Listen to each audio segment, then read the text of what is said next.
Hello everyone.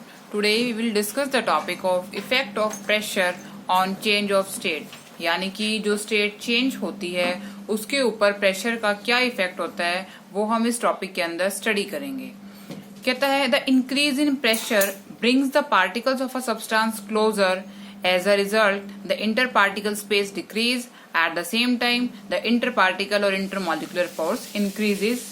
This leads to change in physical state. देखो होता क्या है कि जब हम प्रेशर को इंक्रीज करते हैं तो किसी भी सब्सटेंस के जो पार्टिकल्स होते हैं वो पास पास आ जाते हैं, जिसकी वजह से जो इनके बीच में स्पेस होता है वो क्या हो जाता है डिक्रीज, और जो inter particle force of attraction होता है वो क्या हो जाता है इंक्रीज, जिसकी वजह से क्या होता है जो स्टेट होती है सब्सटेंस की वो चेंज हो जाती है।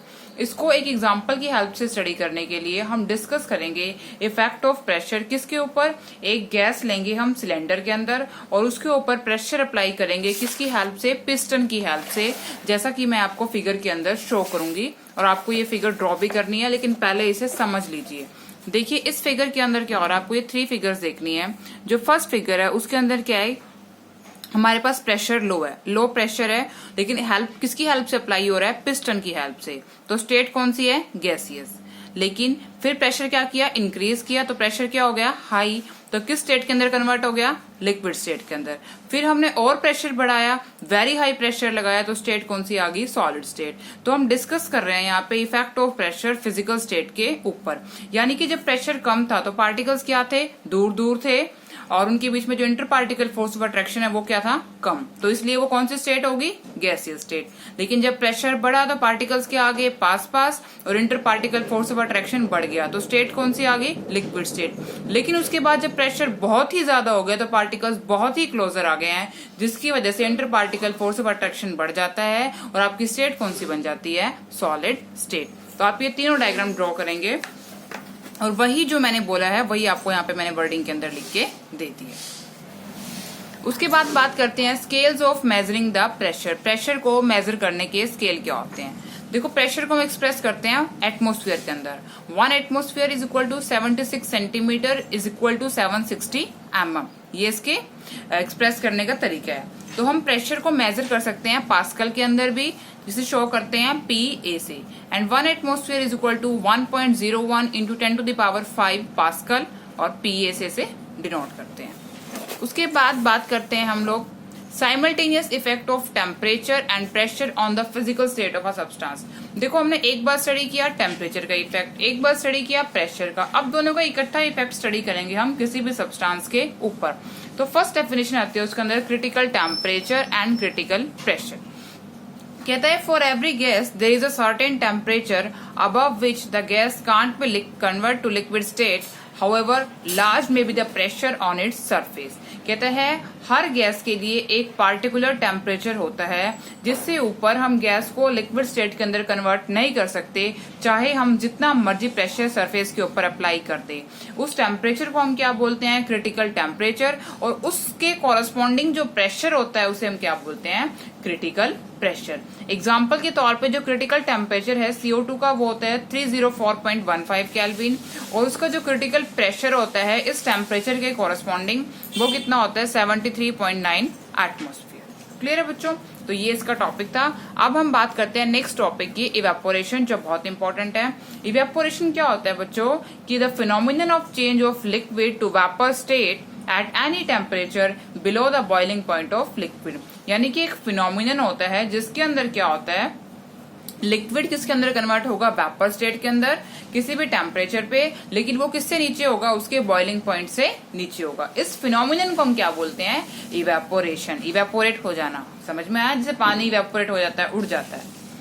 उसके बाद कहते हैं कि जहां पे इवेपोरेशन का प्रोसेस होता है वहां हमेशा कूलिंग होती है। तो क्वेश्चन बन गया यहीं से, why does evaporation cause cooling. Answer is because energy is needed to overcome the attractive force among the liquid molecules so that they may change to vapors। अब आपको पता है बच्चों लिक्विड है तभी तो वो वेपर के अंदर कन्वर्ट होगा, और फिनोमिनन कौन सा होगा, इवेपोरेशन का।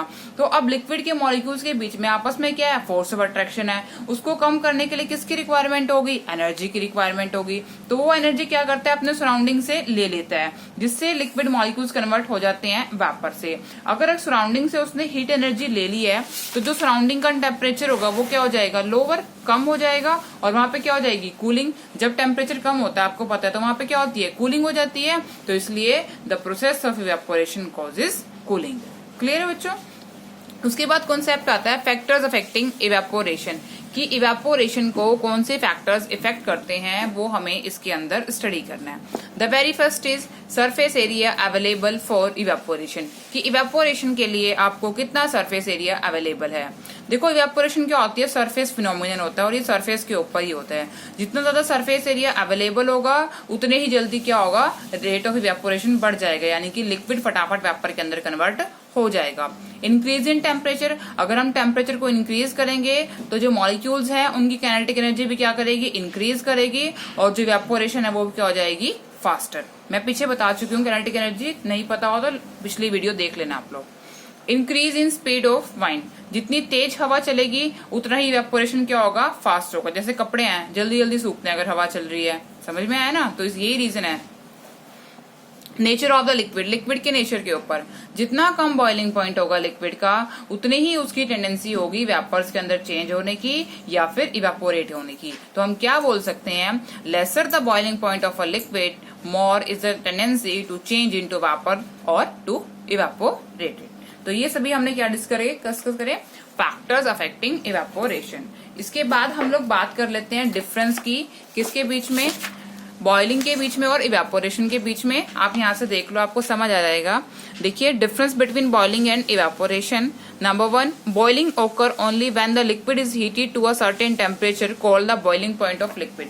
मतलब देखो पानी है, पानी कब उबलता है, 100 डिग्री सेल्सियस पे उबलता है। जब ये टेम्परेचर आएगा तभी वो क्या करेगा, बॉईल करेगा। इससे कम टेम्परेचर पे वो क्या करता है, सिर्फ इवेपोरेट करता है। सो फर्स्ट केस में आप क्या लिखेंगे, डेफिनेशन लिखेंगे बॉइलिंग की। इवेपोरेशन क्या होती है, अपने आप ही हो जाती है। बॉइलिंग एक स्पेसिफिक टेम्परेचर पे होती है, जैसे वाटर का कितना होता है 100 डिग्री सेल्सियस, तो वो क्या होगा उसका बॉइलिंग पॉइंट। लेकिन इवेपोरेशन क्या करती है, हर टेम्परेचर पे होती है। थर्ड, बॉइलिंग कहाँ से होती है, सरफेस से भी होती है और बिलो द सरफेस, यानी पानी का जो सरफेस है उसके ऊपर से भी होगी और उसके अंदर नीचे से भी होगी। लेकिन जो इवेपोरेशन होती है वो हमेशा सरफेस के ऊपर होती है और ये क्या होती है, एक सरफेस फिनोमिनन। नंबर 4, जो फिजिकल कंडीशन होती है जैसे कि temperature, surface area, wind speed, इनका कोई इफेक्ट नहीं पड़ता बॉइलिंग पॉइंट के ऊपर। जो बॉइलिंग पॉइंट 100 डिग्री सेल्सियस है वाटर का, तो वो 100 डिग्री सेल्सियस के ऊपर ही बॉइल करेगा। इन कंडीशंस का कोई इफेक्ट नहीं पड़ता है। लेकिन जो फिजिकल कंडीशंस होती हैं वो किसको इफेक्ट करती हैं, इवेपोरेशन के रेट मतलब उसकी स्पीड को इफेक्ट वो करते हैं। बॉइलिंग में कोई कूलिंग नहीं होती है, लेकिन अभी हमने क्वेश्चन डिस्कस किया कि इवेपोरेशन क्या करती है, कूलिंग करती है ड्यूरिंग इवेपोरेशन, यानी इवेपोरेशन के दौरान, during evaporation cooling is always cause. So इसी के साथ आपकी यूनिट क्या हो जाती है, कंप्लीट। Thank you.